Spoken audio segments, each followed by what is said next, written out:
전쟁고아라는 낙인! 북에서 왔냐는 시선에서 도망치려 가명을 운명처럼 받아들였습니다. 정순이를 보자마자 알았습니다. 철수가 솔직하게 대답했습니다. 하지만 문을 열면 동생의 삶, 아이들 결혼까지 흔들릴까봐 도망쳤어요. 오빠, 정수는 그 말을 듣고 더욱 울음을 터뜨렸습니다. 이제는 도망 안 갑니다. 오늘 사연 시작하기 전에 무료 버튼인 구독과 좋아요 꾹 눌러주셨나요? 여러분의 작은 관심들이 모여 저에게 정말 큰 힘이 됩니다. 서울 변두리 골목 깊숙한 곳, 간판 글씨가 발해서 거의 읽기 어려워진 정순네 분식이 자리하고 있습니다. 이곳의 주인 이정수는 올해로 68살이 되었죠. 매일 새벽 5시면 눈을 뜨는 것이 그녀의 일상입니다. 알람시계 소리보다 몸이 먼저 기억하는 시간이었습니다. 부스럭거리며 일어나 간단히 세수를 마치고 나면 곧바로 전기밥솥에 스위치를 올립니다. 쌀을 씻어 물을 맞춰 넣는 손놀림이 기계처럼 정확했죠. 그 다음은 어묵 국물을 끓이는 일입니다. 큰 냄비에 물을 붓고 다시마와 멸치를 넣어 우려내는데 보글보글 끓는 소리가 조용한 새벽 공기를 깨웠습니다. 주방에서 나는 고추장 양념의 달큰한 냄새가 골목 전체를 감쌉니다.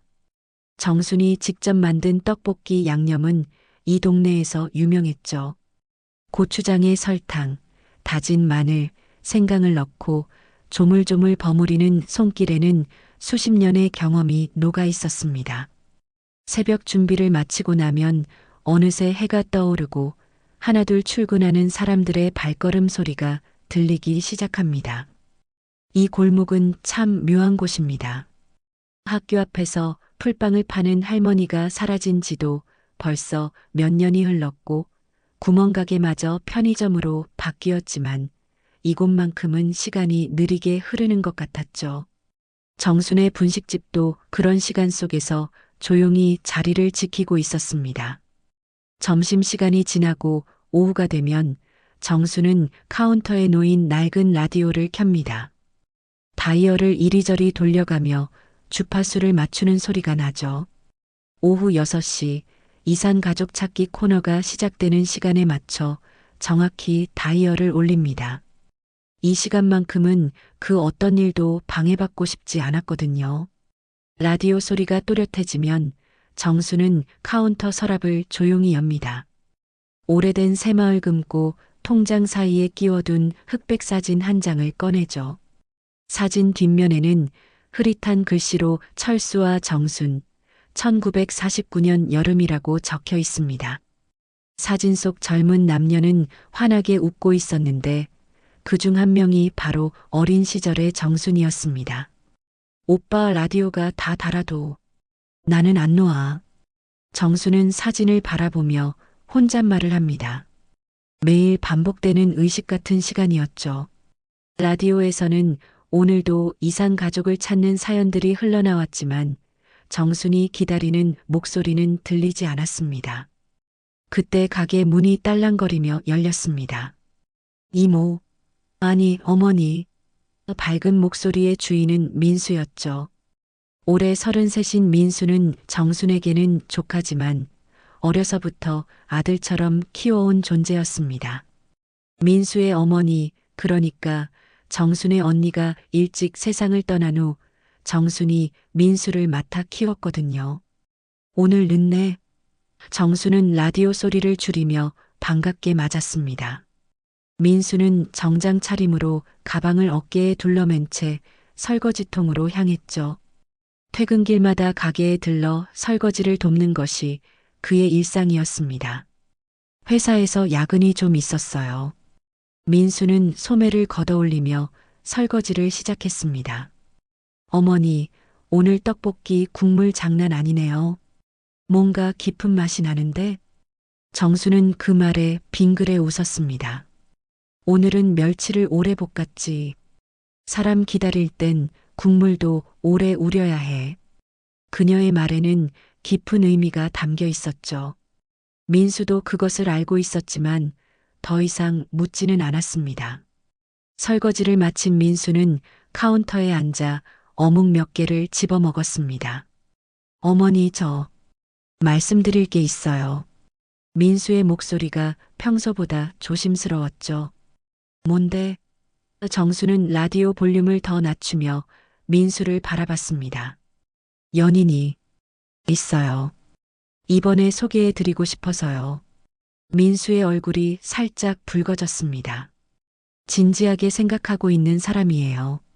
정순의 얼굴에 환한 미소가 번졌습니다. 그래, 어떤 사람인데? 사실 정수는 민수가 언제 결혼 이야기를 꺼낼까 기다리고 있었거든요. 이제 나이도 30이 넘었는데 혼자 사는 것이 걱정되었습니다. 김수연이라고 해요. 35살이고 회사에서 만났어요. 민수는 핸드폰을 꺼내 사진을 보여주었습니다. 정말 좋은 사람이에요. 어머니께서 좋아하실 것 같아요. 사진 속의 여성은 단정하고 온화한 인상이었습니다. 정수는 사진을 유심히 보더니 고개를 끄덕였죠. 언제 만나볼까? 이번 주말에 상견례를 하면 어떨까요? 수연이 부모님께도 말씀드렸는데 만나보고 싶어 하세요. 민수는 기대에 찬 목소리로 말했습니다. 그래, 좋다. 정수는 흑백 사진을 다시 통장 사이에 끼워 넣으며 말했습니다. 오래 기다렸는데 드디어 우리 민수가 좋은 사람을 만났구나. 그날 밤 정수는 평소보다 늦게까지 라디오를 들었습니다. 이상 가족 찾기 코너가 끝난 후에도 계속 켜두고 있었죠. 민수의 결혼 소식이 반가우면서도 한편으로는 묘한 감정이 들었습니다. 이제 정말로 혼자가 되는 것일까 하는 외로움 같은 것이었죠. 라디오에서는 옛날 가요가 흘러나왔습니다. 굳세어라 금수나. 정수는 그 노래를 들으며 다시 한번 흑백 사진을 꺼내봤습니다. 사진 속 오빠의 모습이 유독 선명해 보이는 밤이었습니다. 며칠 후 민수가 수연을 데리고 분식집을 찾아왔습니다. 저녁 시간이 지난 후라 손님들이 모두 나간 조용한 시간이었죠. 가게 문이 열리며 들어온 수연을 보자마자 정수는 마음에 들었습니다. 사진으로 본 것보다 더 단정하고 예의 바른 모습이었거든요. 어머님, 안녕하세요. 수연은 정중하게 인사하며 두 손으로 선물을 건넸습니다. 잘 부탁드립니다. 목소리도 차분하고 남을 배려하는 눈빛이 따뜻했죠. 어머, 이렇게 정중하기까지 하고. 정수는 수연의 손을 잡으며 반겼습니다. 앉아. 뭐라도 먹어야지. 수연은 민수 옆에 앉아서 분식집 안을 둘러봤습니다. 정말 아늑하네요. 어머님이 직접 다 하시는 거예요? 진심 어린 관심이 담긴 질문이었습니다. 응, 오래됐어. 민수 어릴 때부터 여기서 키웠으니까. 정수는 떡볶이와 어묵을 끓여서 내어주었습니다. 이 아이가 학교 다닐 때는 매일 여기서 숙제하고 그랬지. 수연은 떡볶이를 맛보더니 눈을 반짝였습니다. 정말 맛있어요. 어떻게 이런 맛이 나죠?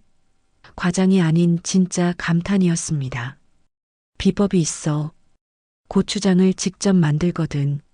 정수는 수연이 마음에 들어서 이것저것 설명해 주었죠. 민수는 그런 두 사람을 보며 흐뭇해했습니다. 며칠 후 상견례 날이 다가왔습니다. 장소는 강남의 한정식집으로 정해졌죠. 정수는 평소 입지 않던 정장을 꺼내 입고 선물로 준비한 인삼봉투를 들고 나섰습니다. 민수와 함께 지하철을 타고 가는 길에 마음이 두근거렸죠. 어머니, 긴장하세요? 민수가 정순의 표정을 보며 물었습니다. 아니야, 괜찮아. 정수는 대답했지만 사실 조금 떨렸습니다. 오랜만에 격식을 차린 자리에 나가는 것이라 어색했거든요. 한정식집에 도착하니 수연이 먼저 와서 기다리고 있었습니다. 어머님, 안녕하세요. 수연은 정순을 반갑게 맞았죠. 아버지가 조금 늦으실 것 같아요. 회사 일 때문에요. 괜찮아, 괜찮아. 우리끼리 먼저 앉아있자. 정수는 수연의 배려심에 더욱 마음이 놓였습니다. 한참 후에 한정식집 문이 열리며 중년 남성이 들어섰습니다. 키가 크고 단정한 차림의 남자였는데 이름표에는 김철우라고 적혀 있었죠. 수연이 일어서며 인사했습니다. 아버지, 늦으셨네요. 그 순간 정순의 손에서 인삼 선물 봉투가 미끄러져 떨어졌습니다. 김철우를 보자마자 심장이 덜컥 내려앉았거든요. 그 남자의 왼손목에 길게 올라간 흉터, 웃을 때 잠깐 새는 황해도식 억양, 그리고 눈과 주름이 접히는 방식까지 모든 것이 너무나 낯익었습니다. 설마, 오빠? 정수는 속으로만 중얼거렸습니다. 하지만 확신할 수는 없었죠. 세월이 너무 많이 흘렀고 자신의 착각일 수도 있었거든요. 안녕하세요, 김철우입니다. 남자는 정중하게 인사했습니다. 목소리도 기억 속의 그 목소리와 비슷했죠. 아, 네. 이정순입니다. 정수는 떨리는 목소리로 대답했습니다. 민수가 걱정스러운 표정으로 정순을 바라봤지만 정수는 애써 침착함을 유지하려 했죠. 식사가 시작되었지만 정수는 제대로 먹을 수가 없었습니다. 계속해서 김철우를 관찰했거든요. 젓가락을 잡는 방식, 말하는 버릇, 심지어 웃는 모습까지 모든 것이 기억 속의 오빠와 닮아 있었습니다. 정순 씨는 어떤 일을 하세요? 김철우가 정중하게 물었습니다. 분식집을 운영하고 있어요. 오래됐죠. 정수는 짧게 대답했습니다. 더 많은 말을 할 수가 없었거든요. 그렇군요. 힘든 일이시겠어요. 김철우의 말에는 진심 어린 관심이 담겨 있었습니다. 식사가 끝나고 계산을 할 때 정수는 용기를 내어 김철우에게 조심스럽게 말을 걸었습니다. 저, 어디 출신이세요? 김철우는 잠시 망설이는 기색을 보이더니 짧게 답했습니다. 서울 토박입니다. 그의 대답은 너무나 단호했죠. 정수는 더 이상 묻지 못했습니다. 혹시나 했던 마음이 무너져 내렸거든요. 하지만 마음 한구석에서는 여전히 의심이 사라지지 않았습니다. 집으로 돌아가는 길에 민수가 물었습니다. 어머니, 오늘 좀 이상하셨는데 괜찮으세요? 아니야, 괜찮아. 그냥 긴장해서 그런가 봐. 정수는 대충 얼버무렸습니다. 민수에게 자신의 의심을 말하기에는 너무 불확실했거든요. 그날 밤 정수는 라디오 소리를 평소보다 줄였습니다. 흑백 사진을 꺼내서 오랫동안 바라봤죠. 사진 속 오빠의 모습과 오늘 만난 김철우의 모습이 계속 겹쳐서 나타났습니다. 콩죽 밥죽, 죽죽죽. 정수는 혼자서 중얼거렸습니다. 어릴 때 오빠가 자주 하던 말이었죠. 오빠, 그 다음엔 항상 뭐라 했더라. 기억을 더듬어 봤지만 명확하지 않았습니다. 너무 오래된 일이라 확실하지 않았거든요. 하지만 마음 깊은 곳에서는 김철우가 바로 자신이 찾던 오빠라는 확신이 점점 강해졌습니다. 정수는 침대에 누워서도 잠들 수 없었습니다. 만약 정말로 김철우가 오빠라면 어떻게 해야 할까요? 민수와 수연의 결혼은 어떻게 되는 걸까요? 복잡한 생각들이 머릿속을 맴돌았습니다. 새벽이 되어서야 정수는 결심했습니다. 추측만으로는 아무것도 해결할 수 없다는 것을 깨달았거든요. 확실한 방법을 찾아야 했습니다. 하지만 신중하게 접근해야 했죠. 자칫 잘못하면 민수와 수연의 행복을 망칠 수도 있었으니까요. 다음 날 아침 정수는 평소보다 일찍 일어나서 라디오를 켰습니다. 오늘은 이산 가족 찾기 코너를 더욱 집중해서 들었죠. 혹시나 해서 메모지를 준비하고 상담 전화번호를 적어두었습니다. 상견례 다음 날 정수는 마음을 정리하려 노력했습니다. 추측으로는 누구도 설득할 수 없다는 것을 알고 있었거든요. 하지만 김철우에 대한 의심은 쉽게 사라지지 않았죠. 그의 모든 행동과 말투가 기억 속 오빠와 너무나 닮아 있었습니다. 며칠을 고민한 끝에 정수는 결심했습니다. 동주민센터에 있는 이산 가족 상담 창구를 찾아가기로 한 것이죠. 평소 같으면 라디오만 듣고 있었겠지만 이번에는 직접 발로 뛰어야 할 때라고 생각했습니다. 이산 가족 상담은 이쪽으로 오세요. 주민센터 직원이 정순을 안내했습니다. 작은 상담실에는 컴퓨터와 서류들이 정리되어 있었죠. 어떤 일로 오셨나요? 중년 여성 상담사가 친절하게 물었습니다. 정수는 떨리는 목소리로 설명했습니다. 저, 오래전에 헤어진 오빠를 찾고 있는데요. 혹시 제가 접수한 내역을 확인할 수 있을까요? 성함과 주민등록번호를 말씀해 주세요. 상담사는 컴퓨터를 켜며 말했습니다.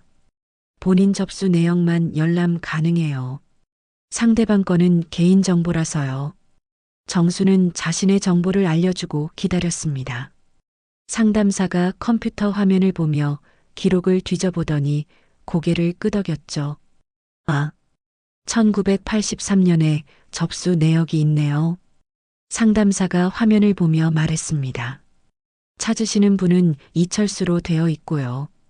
당시 주소지는 폐지되었네요. 정순의 심장이 빨리 뛰기 시작했습니다. 혹시 그분이 찾아오신 적은 없나요? 상담사는 잠시 더 화면을 살펴보더니 조심스럽게 말했습니다. 1983년 같은 해에 이철수라는 분이 이정순을 찾는다고 접수하신 기록이 있어요. 하지만 연락이 닿지 않아서 매칭되지 못했다고 되어 있네요. 정수는 그 말을 듣자마자 눈물이 쏟아질 뻔했습니다. 오빠도 자신을 찾고 있었다는 것이 확인된 순간이었거든요. 하지만 동시에 안타까움도 밀려왔죠. 그때 만날 수 있었다면 이렇게 오랫동안 기다리지 않아도 되었을 텐데 말입니다. 더 자세한 정보는 개인정보 보호 때문에 알려드릴 수 없어요. 상담사가 미안한 표정으로 말했습니다. 정수는 고개를 끄덕이며 자리에서 일어났습니다. 감사합니다. 많은 도움이 되었어요. 하지만 마음속으로는 더 확실한 방법을 찾아야 한다고 생각했죠. 집으로 돌아오는 길에 정수는 민수에게 말해야 할지 고민했습니다. 하지만 아직은 확실하지 않은 상황에서 민수를 불안하게 만들고 싶지 않았죠. 먼저 오해와 감정 대신 확인이 필요했습니다. 며칠 후 예상치 못한 일이 일어났습니다. 수연이 혼자 분식집을 찾아온 것이었죠. 평소보다 표정이 진지해 보였습니다. 어머님, 안녕하세요. 수연은 조심스럽게 인사하며 자리에 앉았습니다. 어머, 수연아. 혼자 왔네? 민수는? 정수는 반가우면서도 의아했습니다. 민수 오빠는 회사에 있어요. 제가 개인적으로 여쭤보고 싶은 게 있어서 왔어요. 수연의 목소리에는 진지함이 묻어 있었죠. 정수는 수연에게 따뜻한 어묵국을 끓여주며 앉았습니다. 뭔데? 어머님 상견례 때 아버지를 유심히 보셔서요. 수연이 조심스럽게 말을 꺼냈습니다. 혹시 아시는 사이일까 해서요. 정수는 잠시 당황했습니다. 수연이 눈치를 챈 것 같았거든요. 하지만 거짓말을 할 수는 없었죠. 수연아. 정수는 깊은 한숨을 쉬며 말했습니다. 오해하고 싶지 않아서 그래. 내가 착각일 수도 있지. 어떤 착각이요? 수연은 진심으로 궁금해했습니다. 정수는 잠시 망설이다가 솔직하게 말하기로 했습니다. 사실은 아버님이 내가 어릴 때 헤어진 오빠와 너무 닮았어. 그래서 계속 신경이 쓰였지. 수연의 눈이 커졌습니다. 정말요? 그럼. 하지만 확실하지 않아. 정수는 서둘러 말을 이었습니다. 그러니까 애들 결혼 망가뜨릴 일은 절대 안 할게. 내가 확인하고 싶은 것뿐이야. 수연은 잠시 생각에 잠겼습니다. 그러더니 고개를 끄덕이며 말했습니다. 어머님, 아버지와 나 사적으로 한 번만 뵙자고 해주세요. 그리고 애들한테는 말하지 말고요. 정수는 수연의 제안에 놀랐습니다. 정말 괜찮겠어? 네. 진실을 아는 게 모두에게 좋을 것 같아요. 수연은 단호하게 말했습니다. 제가 자리 만들게요. 듣기만 하겠습니다. 그날 밤 정수는 오랜만에 편안한 마음으로 잠들었습니다. 수연이 이해해주고 도와주겠다고 하니 마음이 한결 가벼워졌거든요. 혼자서 끙끙 앓지 않아도 되게 되었습니다. 며칠 후 수연이 다시 분식집을 찾아왔습니다. 어머님, 아버지께 말씀드렸어요. 내일 오후에 조용한 카페에서 만나기로 했어요. 정말 고마워, 수연아. 정수는 진심으로 감사했습니다. 혹시 아버님이 뭐라고 하시던? 처음엔 의아해 하셨는데 제가 설명드리니까 만나보겠다고 하세요. 수연이 대답했습니다. 어머님도 많이 긴장하지 마세요. 그날 밤 정수는 1983년에 작성했던 이산 가족 찾기 신청서 사본을 찾아봤습니다. 오래된 서류함 깊숙이 보관해둔 것이었죠. 노란 종이에 적힌 글씨가 발해 있었지만 오빠에 대한 기억들이 고스란히 적혀 있었습니다. 이철수, 1949년 6월 피난길에 헤어짐, 왼손목에 흉터, 콩죽 밥죽 죽죽죽이라는 말버릇. 정수는 하나하나 확인하며 내일 만날 준비를 했습니다. 새벽부터 잠이 오지 않았지만 정순의 마음은 오히려 평온했습니다. 드디어 진실을 확인할 수 있게 되었거든요. 김철우가 정말 오빠인지 아니면 자신의 착각인지 내일이면 알 수 있을 것 같았습니다. 라디오에서 아침 뉴스가 나올 시간이 되었지만 정수는 다이얼을 돌리지 않았습니다. 오늘만큼은 라디오보다 더 중요한 일이 있었거든요. 오랫동안 기다려온 만남이 바로 몇 시간 앞으로 다가와 있었습니다. 약속한 카페는 동네에서 조금 떨어진 조용한 곳이었습니다. 정수는 평소보다 일찍 분식집을 정리하고 나서 카페로 향했죠. 가슴이 두근거렸지만 마음은 의외로 차분했습니다. 오랫동안 궁금했던 일의 답을 드디어 알 수 있게 된 것이었거든요. 카페에 도착하니 수연이 먼저 와서 기다리고 있었습니다. 어머님, 여기 앉으세요. 수연은 구석진 조용한 자리를 잡아두었죠. 고마워, 수연아. 아버님은 언제 오시대? 정수는 가방에서 흑백 사진과 오래된 서류들을 꺼내며 물었습니다. 곧 오실 거예요. 수연이 대답하자마자 카페 문이 열렸습니다. 김철우가 들어서는 모습이 보였죠. 평소보다 표정이 굳어 있었지만 약속 시간에 정확히 왔습니다. 안녕하세요. 김철우는 정중하게 인사하며 자리에 앉았습니다. 정순과 마주보는 자리였죠. 잠시 어색한 침묵이 흘렀습니다. 수연이 듣기만 하겠다고 했지만 시작하기가 쉽지 않았거든요. 정수는 깊은 숨을 들이마시고 조심스럽게 입을 열었습니다. 이것부터 보여드릴게요. 정수는 떨리는 손으로 흑백 사진을 테이블 위에 놓았습니다. 1949년 여름 우리 집 마당에서 찍은 사진이에요. 김철우의 시선이 사진으로 향했습니다. 잠시 굳어있던 그의 표정에 미묘한 변화가 일어났죠. 사진을 유심히 들여다보더니 손끝이 미세하게 떨리는 것이 보였습니다. 그리고 정수는 목소리를 더욱 낮추며 말했습니다. 콩죽 밥죽, 죽죽죽. 그 말이 나오자마자 김철우의 눈이 커졌습니다. 하지만 곧 물을 마시며 애써 진정하려 하더군요. 그게 무슨 소리입니까? 정수는 김철우의 반응을 놓치지 않았습니다. 분명히 기억하고 있다는 것을 직감했거든요. 이건 기억이에요. 하지만 기억만으로는 확신할 수 없죠. 김철우는 여전히 침묵을 지켰습니다. 수연이 조심스럽게 말을 꺼냈죠.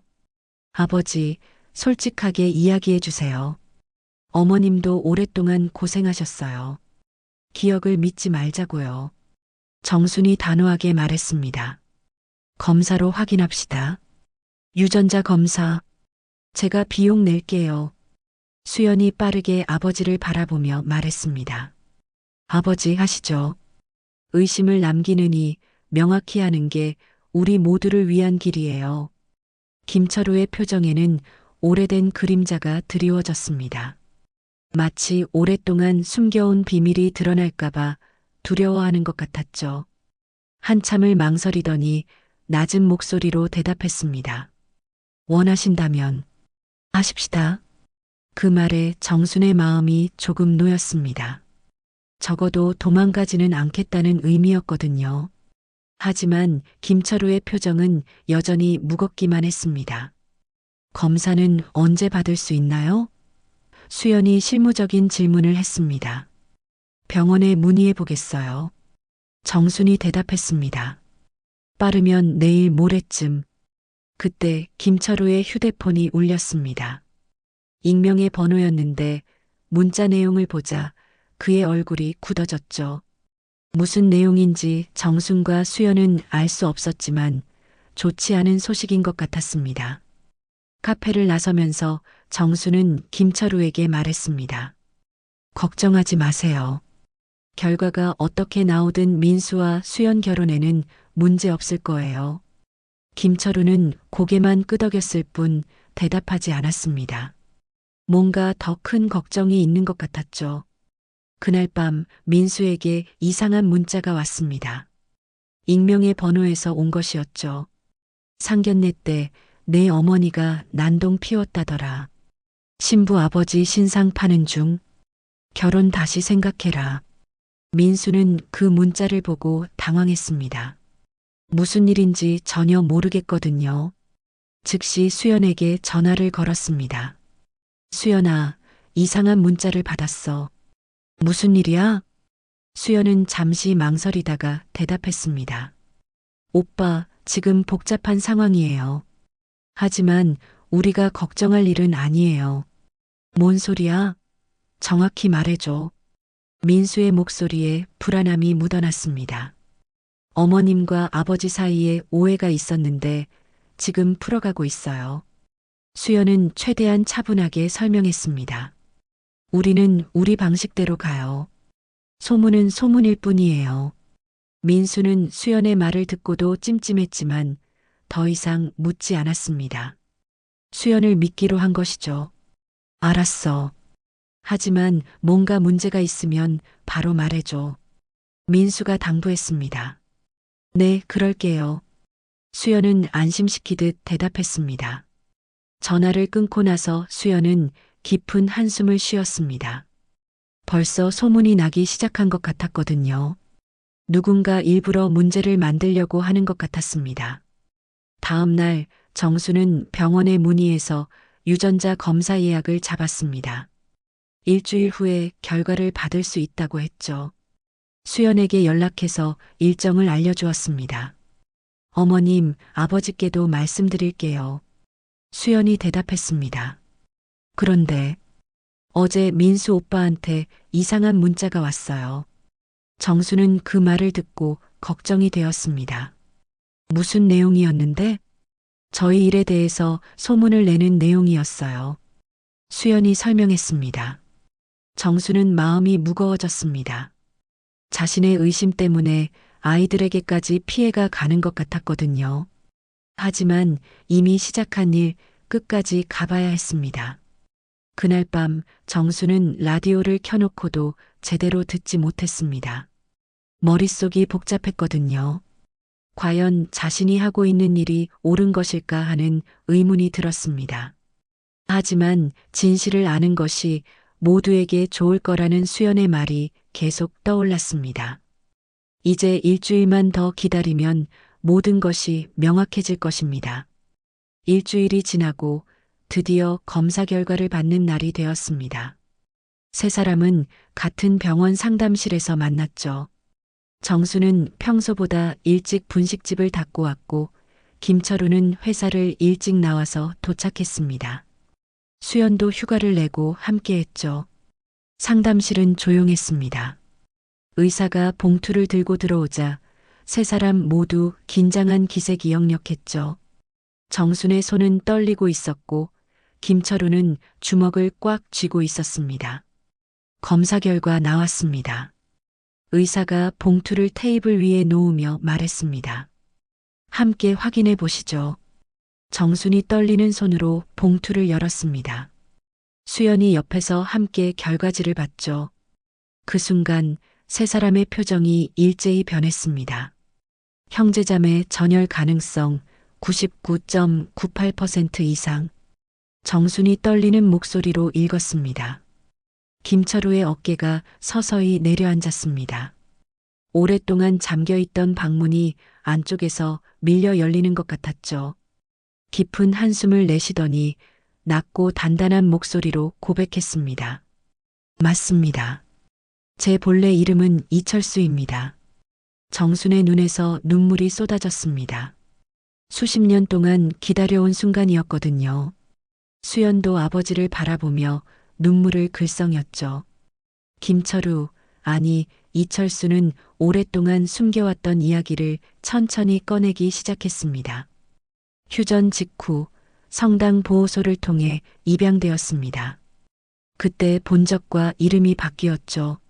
오빠. 정수는 그 말을 듣고 더욱 울음을 터뜨렸습니다. 전쟁고아라는 낙인, 북에서 왔냐는 시선에서 도망치려 가명을 운명처럼 받아들였습니다. 철수의 목소리에는 오랜 아픔이 담겨 있었죠. 그게 살아남는 방법이었어요. 수연이 조심스럽게 물었습니다.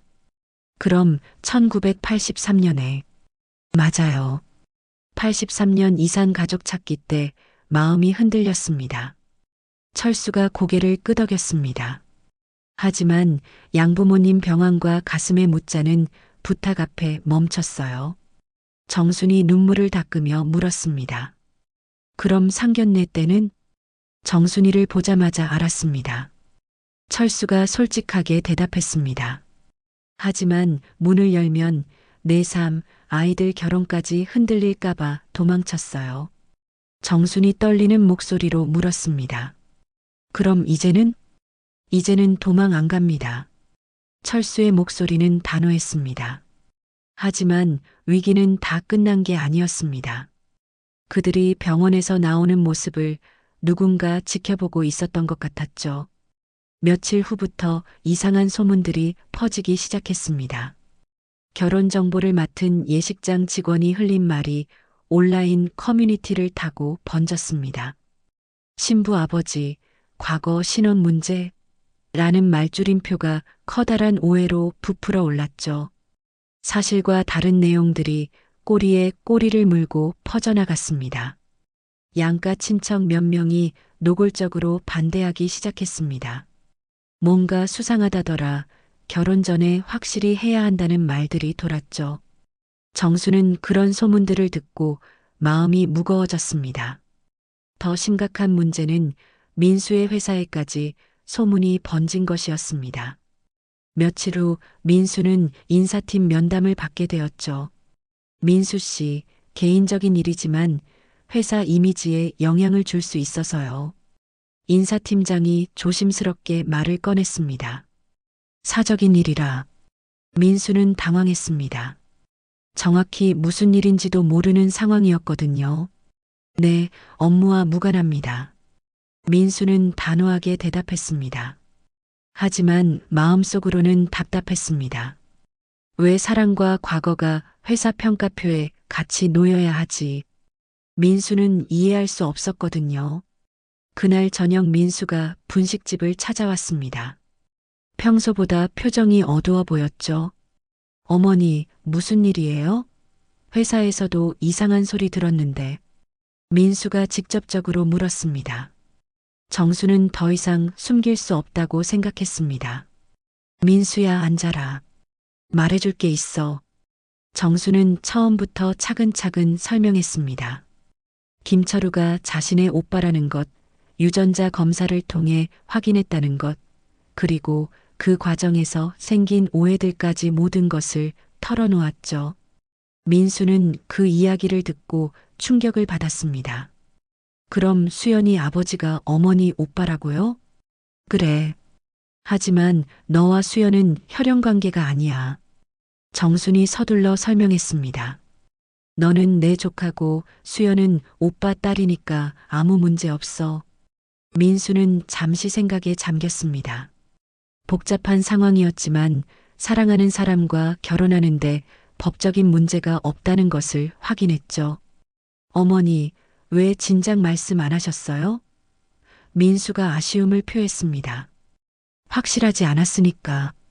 그리고 너희 결혼에 방해되고 싶지 않았어. 정순이 솔직하게 대답했습니다. 그날 밤 민수는 수연에게 전화를 걸었습니다. 수연아, 모든 걸 들었어. 이제 어떻게 할까? 오빠, 우리는 당당하게 가요.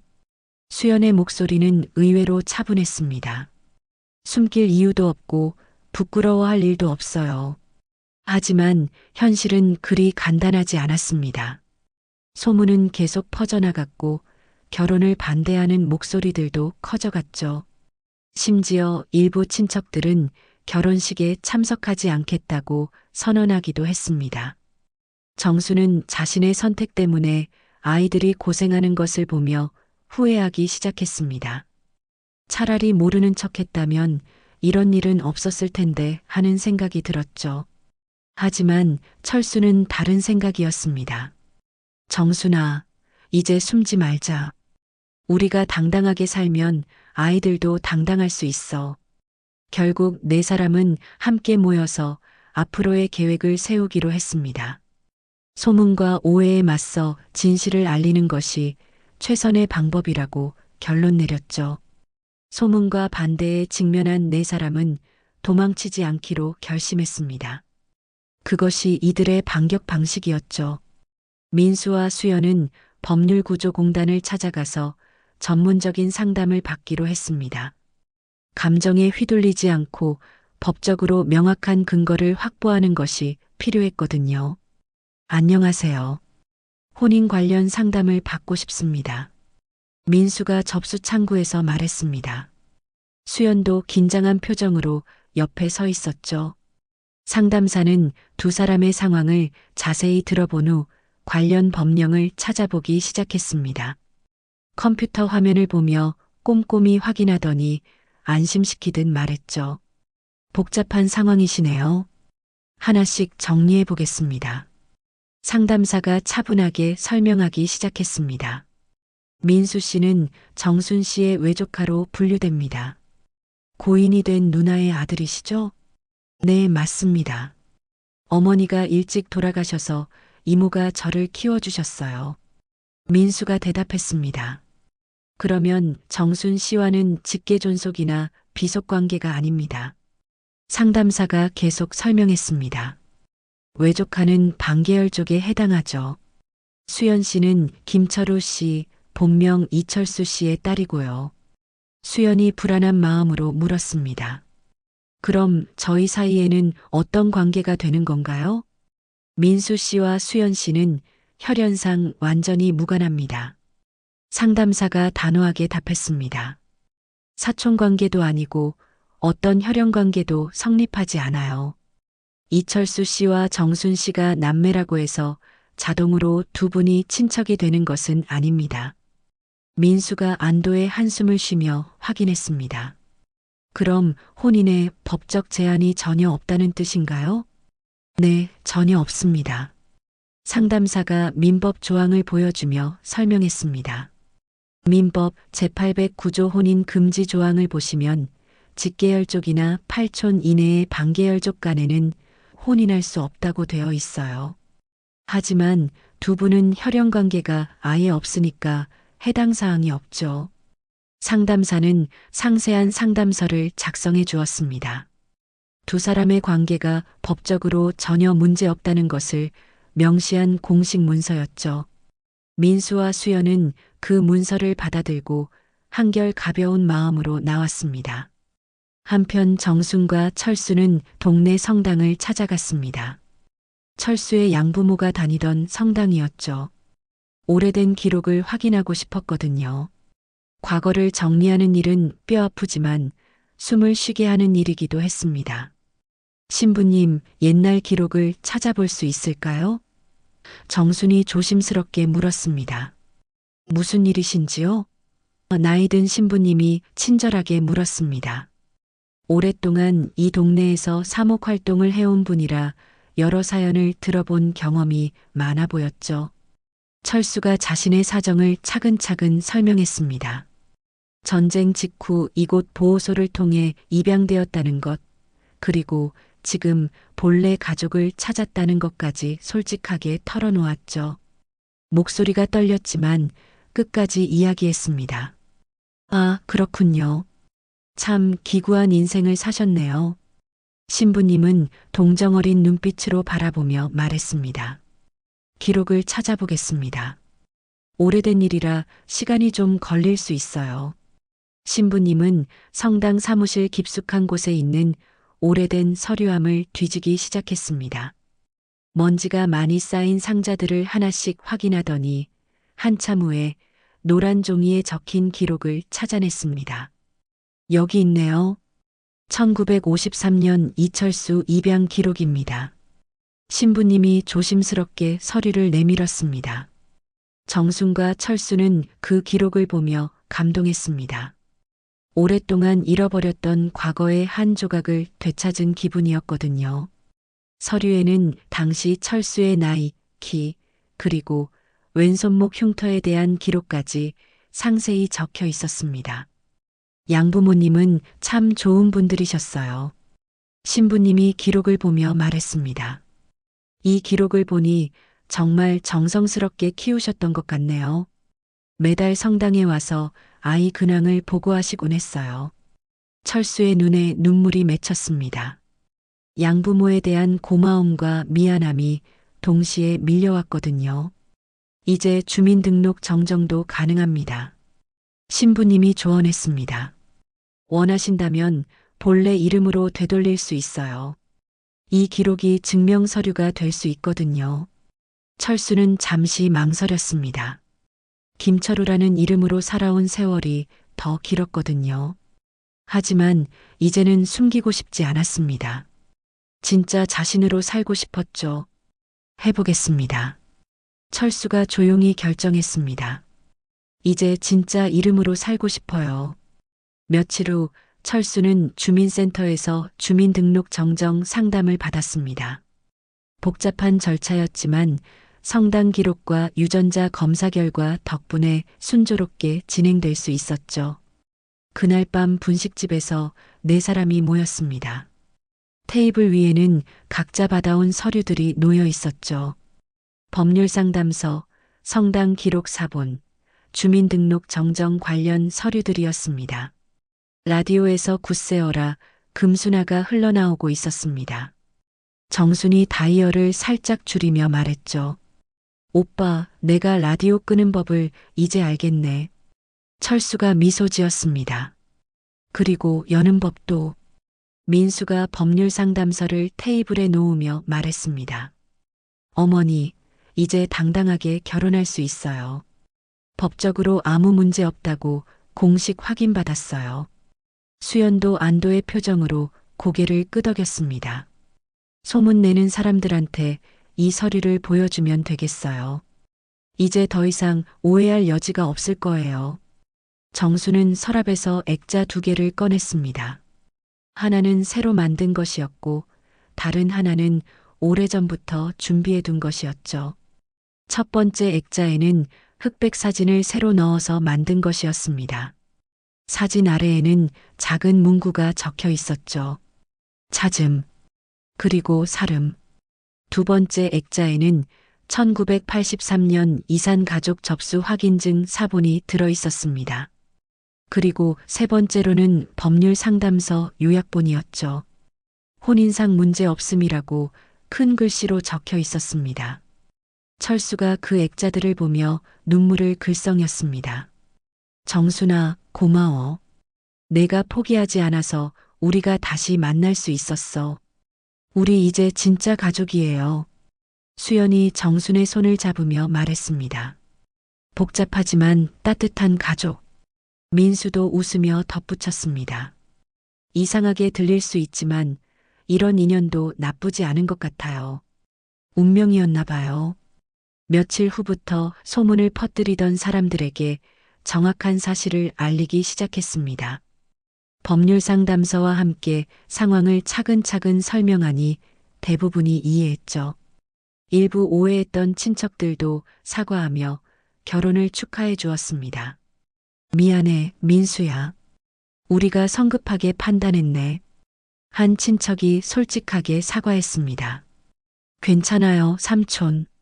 복잡한 상황이니까 오해할 수 있죠. 민수는 관대하게 받아들였습니다. 민수의 회사에서도 상황이 완전히 정리되었습니다. 인사팀장이 민수를 따로 불러서 공식적으로 말했죠. 민수 씨, 법무팀에서 확인해 보니 전혀 문제없는 일이었네요. 혼인 관련해서 어떤 법적 제약도 없다고 합니다. 성급하게 문제 삼아서 죄송합니다. 이해합니다.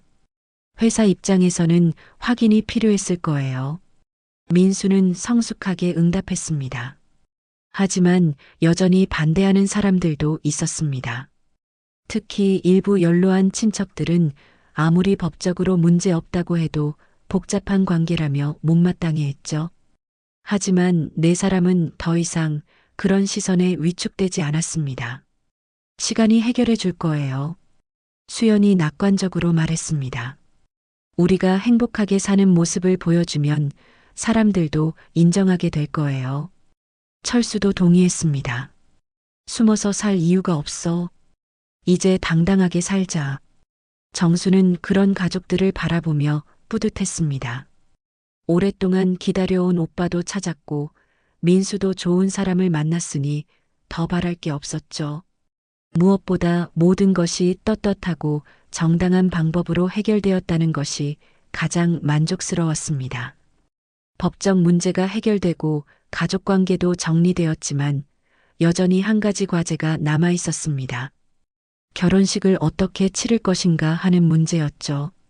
원래 계획했던 대로 진행하기에는 상황이 너무 복잡해져 있었습니다. 네 사람은 신중하게 논의한 끝에 새로운 방식을 선택하기로 했습니다. 큰 결혼식보다는 축소해서 진행하는 게 어떨까요? 수연이 제안했습니다. 주례 없는 서약식으로 하면 더 의미 있을 것 같아요. 민수도 동의했습니다. 사실 화려한 결혼식보다는 진심을 담은 소규모 모임이 우리에게 더 맞는 것 같아요. 정순과 철수도 그 의견에 찬성했습니다. 소문은 끊어내되 진실은 당사자들에게만 충분히 알리는 것이 최선이라고 생각했거든요. 결혼식장을 예약하고 초대장을 준비하면서도 마음은 복잡했습니다. 일부 친척들은 여전히 못마땅해했고 직장 동료들 중에도 호기심 어린 시선을 보내는 사람들이 있었거든요. 하지만 네 사람은 흔들리지 않기로 했습니다. 결혼식 당일이 다가왔습니다. 작은 웨딩홀에는 가까운 가족과 친구들만 초대했죠. 화려한 장식보다는 따뜻한 분위기를 원했거든요. 정수는 평생 입어본 것 중 가장 예쁜 한복을 입고 왔고 철수도 정장을 단정하게 차려입었습니다. 사회자가 간단하게 식을 시작했습니다. 오늘 이 자리에 모인 여러분들께 감사드립니다. 두 분은 서로의 과거를 존중하며 함께할 미래를 선택했습니다. 일반적인 결혼식과는 다른 멘트였지만 참석한 사람들은 모두 이해하고 있었습니다. 민수와 수연의 특별한 사연을 알고 있었거든요. 신랑 신부가 서약을 나누는 시간이 되었습니다. 민수가 먼저 말했습니다. 수연아, 우리에게 일어난 모든 일들이 우연이 아니라 운명이었다고 생각해. 복잡한 상황이지만 그 덕분에 더 소중한 가족을 얻게 되었잖아. 평생 너를 사랑하고 지켜줄게. 수연도 눈물을 글썽이며 대답했습니다. 민수 오빠 처음 만났을 때부터 따뜻한 사람이라고 생각했어요. 어머님을 통해 더 큰 사랑을 배웠고, 이제는 정말 가족이 된 것 같아서 행복해요. 우리 모두 함께 행복하게 살아요. 축가 대신 특별한 순서가 준비되어 있었습니다. 철수가 조용히 자리에서 일어나 마이크 앞으로 나갔죠. 참석자들이 모두 궁금한 표정으로 바라봤습니다. 마이크 앞에서 잠시 망설이던 철수가 낮은 목소리로 한 소절을 부르기 시작했습니다. 굳세어라 금수나 그 무엇이 우리 사이를 갈라놓으리. 목소리는 떨렸지만 진심이 담겨 있었습니다.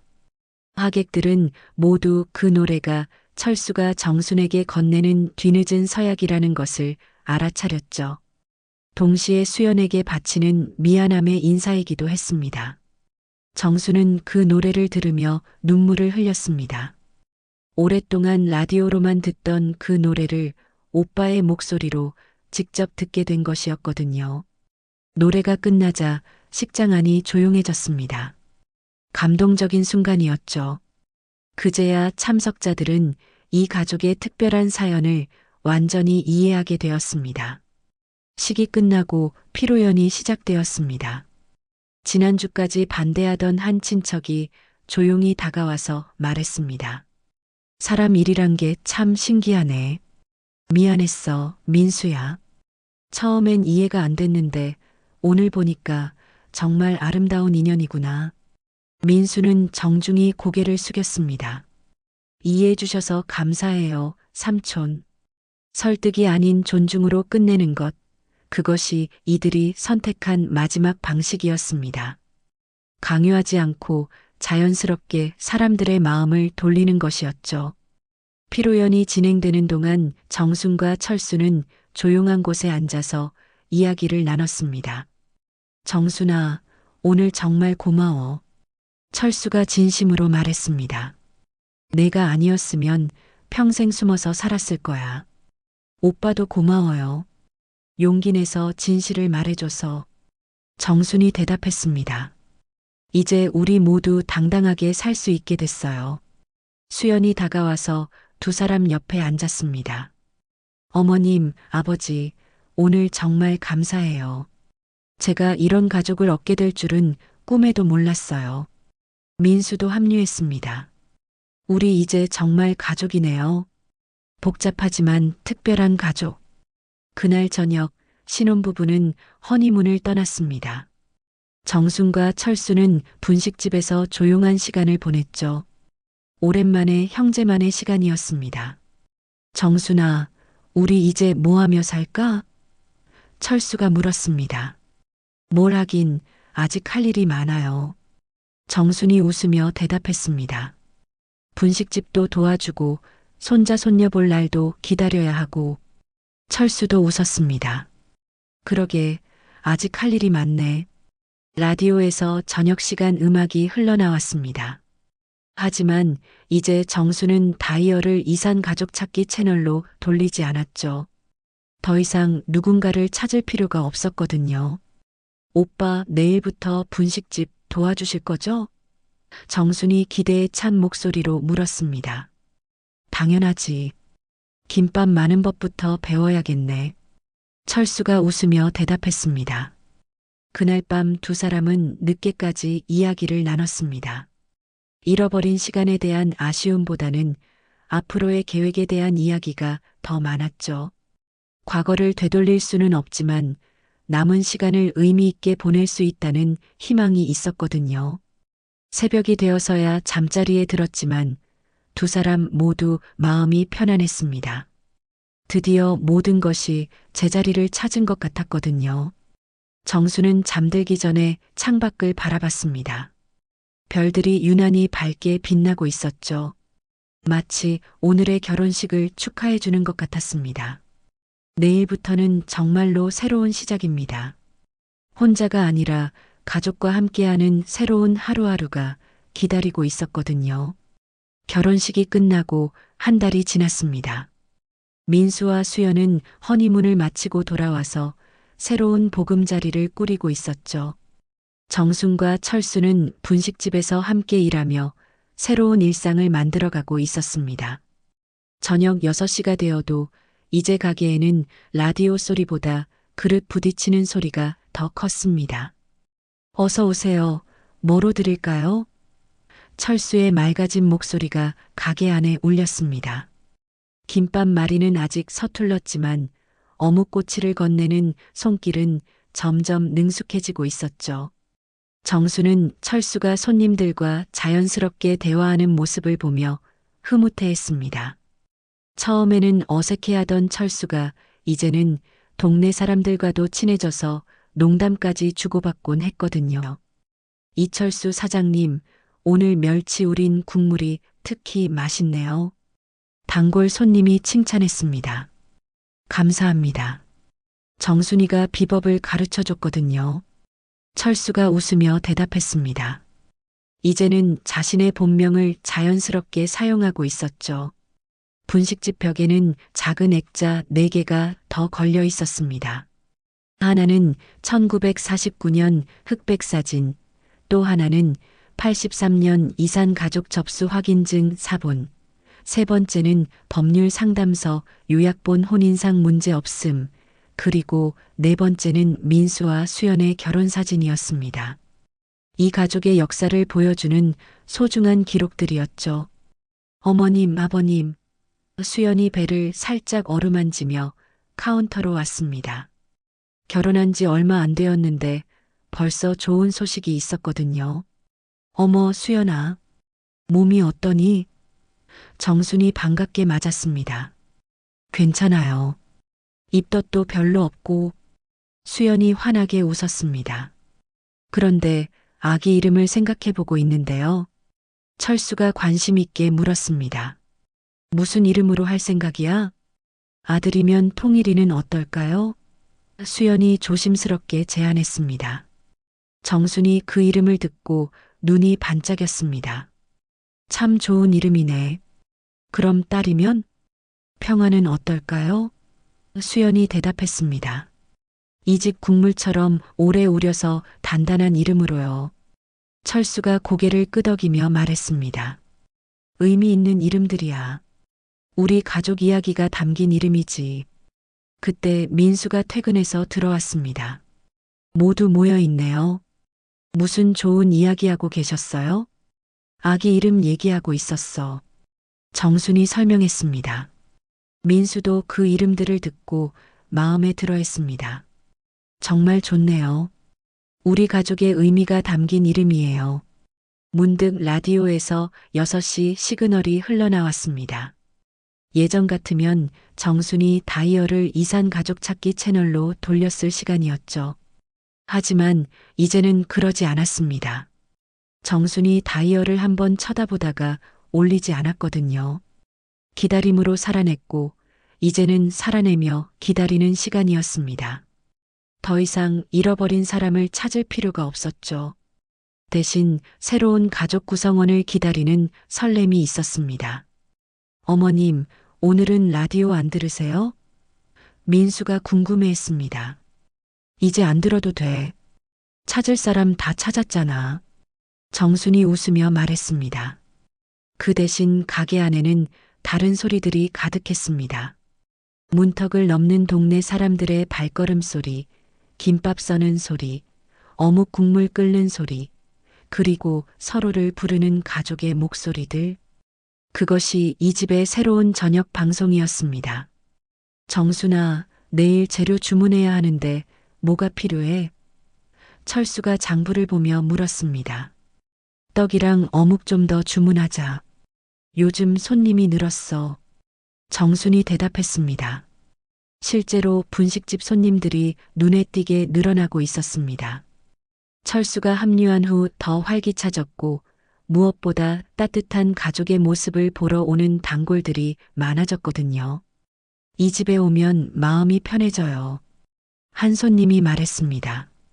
가족들이 화목하게 지내는 모습을 보니까 좋더라고요. 저녁 늦게 손님들이 모두 나가고 네 사람은 함께 정리를 했습니다. 철수는 설거지를, 정수는 주방 정리를, 민수와 수연은 테이블 닦기를 맡았죠. 각자 역할이 있는 가족의 모습이었습니다. 수연아, 무리하지 마. 임신 초기라 조심해야 해. 정순이 걱정스럽게 말했습니다. 괜찮아요, 어머님. 이 정도는 문제 없어요. 수연이 밝게 대답했습니다. 정리를 마치고 모두 함께 앉아서 차를 마셨습니다. 평범한 일상이었지만 소중한 시간이었죠. 우리 이제 정말 가족이 된 것 같아요. 수연이 감회에 젖어 말했습니다. 처음부터 가족이었어.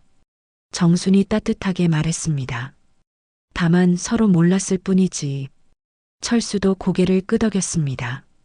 운명이었나 봐. 이렇게 다시 만나게 되는 게. 민수가 웃으며 말했습니다. 복잡한 과정이었지만 결과는 정말 좋아요. 이런 가족 만나기 힘들걸요. 그날 밤 정순과 철수는 가게 문을 닫고 각자의 집으로 돌아갔습니다. 철수는 근처에 작은 원룸을 얻어서 살고 있었죠. 너무 급작스럽게 합치기보다는 천천히 가족이 되어가는 과정을 원했거든요. 잠들기 전 정수는 창밖을 바라봤습니다. 별들이 반짝이고 있었는데 예전처럼 외롭지 않았습니다. 내일이면 또 가족들을 만날 수 있다는 기대감이 있었거든요. 라디오는 이제 아침에만 잠깐 뉴스를 들을 때 켜곤 했습니다. 이산 가족 찾기 시간에는 다른 일을 하고 있었죠. 더 이상 그 방송이 필요하지 않았으니까요. 며칠 후 수연이 병원에서 검진을 받고 왔습니다. 아기가 아주 건강하대요. 기쁜 소식이었죠. 정말? 언제쯤 태어날 예정이야? 정순이 물었습니다. 내년 봄이요. 벚꽃 필 때쯤이래요. 수연이 대답했습니다. 철수가 웃으며 말했습니다. 새 생명이 오는 봄이구나. 기다려지네. 그 소식을 들은 날 저녁 정수는 오랜만에 라디오를 켰습니다. 하지만 이산 가족 찾기가 아니라 음악 방송이었죠. 경쾌한 트로트가 흘러나왔고 가족들은 모두 흥겨워했습니다. 어머님 춤춰요. 민수가 일어서며 말했습니다.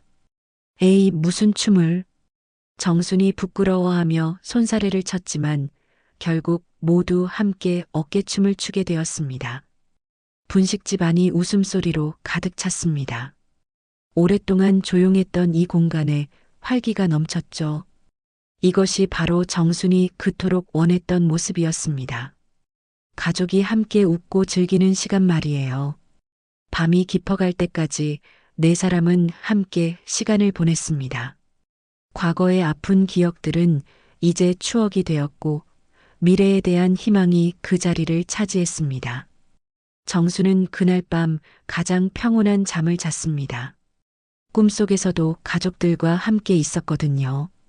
더 이상 혼자가 아니라는 것, 그것이 가장 큰 행복이었습니다. 끝까지 함께 해주셔서 감사합니다. 내일도 새로운 사연으로 찾아올게요. 건강한 하루 보내세요. 구독과 좋아요는 저희에게 큰 응원이 됩니다.